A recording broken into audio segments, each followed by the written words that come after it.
It might sound a bit over the top, but honestly, I'll never be the same because of the red tea detox, and I'm so thankful. I've always been incredibly embarrassed when it comes to my looks.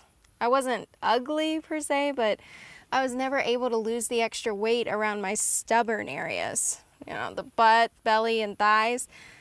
I tried loads of different diets, mostly whatever was trending that month. And for the most part, they just never got me to the shape I wanted to be at. And I couldn't figure out why. I was doing everything right, but no matter how hard I worked at it, the weight just wouldn't come off like it was supposed to. Then one of my friends was talking about the red tea detox. At first I thought it was just another diet that wasn't going to work for me, another dead end. But then he started explaining that one of the biggest reasons for stubborn weight problems is actually the buildup of toxins in the body.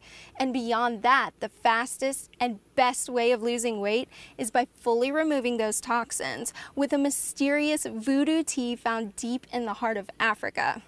I knew I had to find out more. Before the red tea detox, I had no idea how bad the problem really was. These toxins were almost everywhere, in the food we eat, in the water we drink. Heck, they're even in our air. This was all news to me. And even more frustrating was the fact that these toxins were holding me back from losing weight the entire time. After following Liz's detox plan, the fat practically disappeared from my stubborn areas. In fact, they were finally gone after the first week. I'm now 16 pounds lighter and 20 times more confident. But more than anything else, I finally found an answer to why my hard work and sacrifice just wasn't working. So thanks, Liz. You've changed my life.